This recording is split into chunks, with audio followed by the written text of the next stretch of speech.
Hello everyone. Thought I'd bring you inside the hive today. I'm going to do a quick inspection and going to put some feed on later, but I just want to kind of lift the hive, see how much it weighs, look down into the hive and see about how many bees are in there, and going to show you the best I can what a hive inspection looks like. I got one buzzing around me. It's not a good day. It's cold. They're not bringing in any nectar, so they're mean. You've probably seen beekeepers smoke a hive. The reason for that is when you smoke the hive, the bees think there's impending danger, a fire. And so word goes out through the colony to go to the nearest honey and fill up the belly with honey, the honey stomach. That's what they're going to need if they have to flee the hive. They're going to need it for food, and also honey helps them to produce the wax they're going to need in a new colony. So when you smoke the hive, that's what's going on.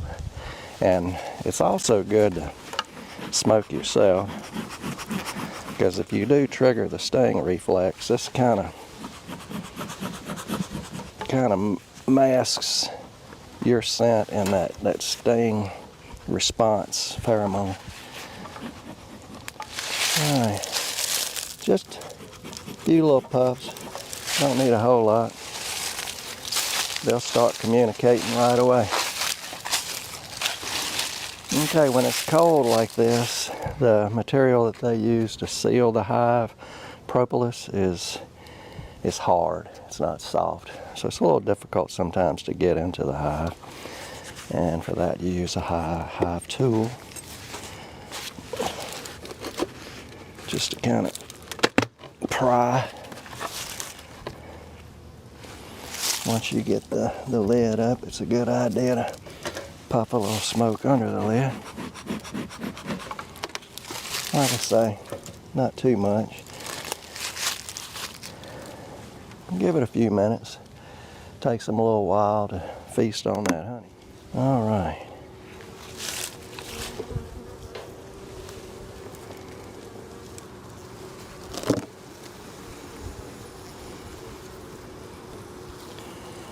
What I'm looking for is any sign of disease or pest. This time of the year you're not going to see hive beetles, but you might see other things like deformed wings or other evidence that there's a disease. They're all kind of clustered over here. They cluster this time of the year to keep the hive warm.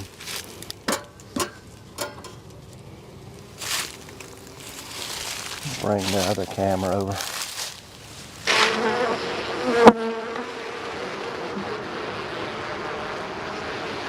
There you see them clustered.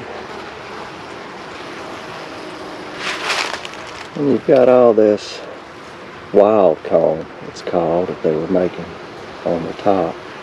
I'll remove that.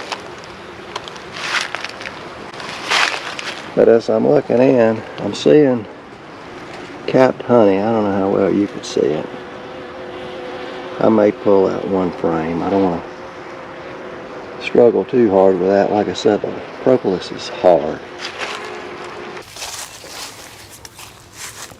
Okay, I'm going to go ahead and remove this wild comb. It's unnecessary. And there's no honey in it, so I'm not robbing them of any resources. And let me see if I could get a frame out for y'all to look at. Okay.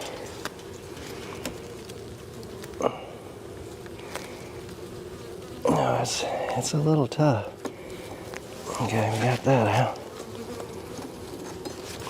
this one's still wanting to be a little stubborn. They may have done some bridge combing. This, I think, is a full frame of honey. Yes, it is. And they're mad that it's going away.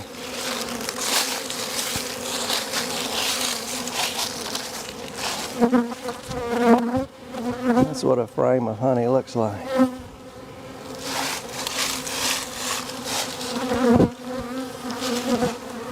And a bunch of mad bees.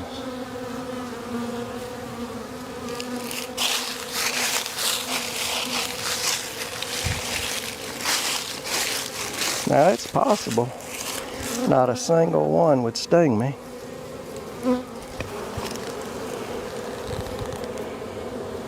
I haven't felt a tap.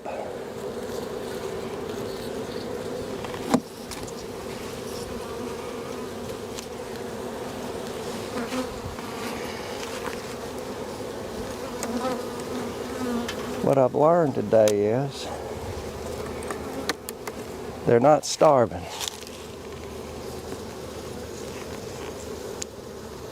They've got plenty of honey.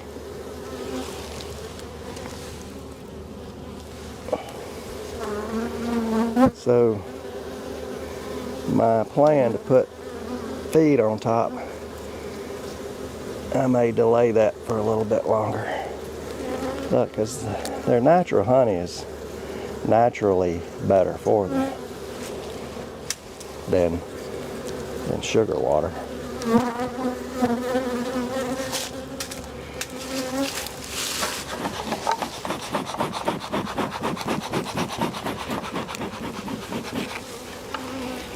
That's more to smoke me than the bees. Okay. That's it. I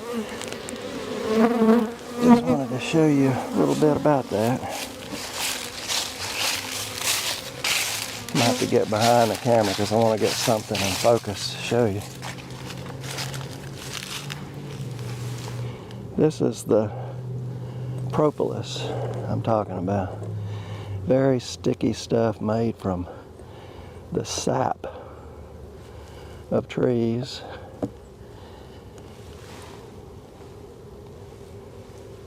And that's what seals the hive from predators, and it's supposed to be some antifungal, anti-disease properties to it as well.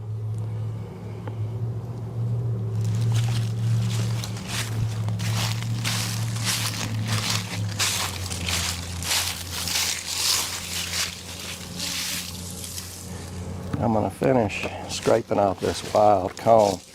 It's such a little bit, I ain't gonna worry too much about it getting on the ground, but I will pick up the bigger pieces. Now when you're putting hives back together, you try to be careful not to do too much harm to the bees. And you do that, I'll lay down this first edge and you just kind of wiggle, wiggle, wiggle. And most of them are going to get the idea that something's coming down on them, and they're going to move out of the way. You are never going to check a hive without killing some bees. But if they knew what you were trying to do for them, they would respect you for it. They wouldn't be upset. And I'm going to go ahead and get rid of the junk that's on the lid.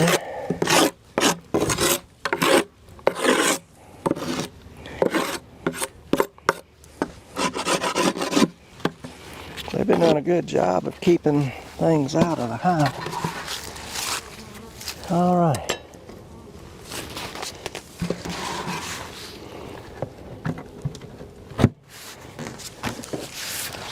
Alright, that was a quick look, a winter inspection. I don't really go into my hives that much anyway. I'm following a new discipline of working with bees. And it requires leaving them alone, let nature take its course. These bees haven't been treated for mites. That's another issue bees suffer with. These bees have not been treated for mites in 2022 at all. And they're strong and they're thriving, which means that they're a hygienic variation, which means that they control the mites on their own. And that's what I want. I want strong bees. I want to produce bees that if they do go out and become feral, they'll be able to survive and not have to depend on medication and feeding and everything to keep them alive. That's how you save the bees. Not by loving them to death, but to have tough love. That's just, now, I'm not an expert. I may be wrong. In the comments, I'll probably get a lot of people saying, I don't know what I'm talking about. But all right, I'm gonna leave you fellas alone. I say fellas, they're all girls. Every single one in this hive right now are girls. They'll produce the boys in the spring for one purpose, and that's to mate with the new queens. And they'll put up with them until fall. But when it's fall, they don't work. The drones don't work. They drive them out of the hive. And that's what a lot of women ought to do with lazy men. They don't do it. Y'all should. Drive those lazy men out of your lives. Be better off. All right. Thank you for watching. If you have any questions or comments, I always welcome that. Thanks for watching, and I'll talk to you later.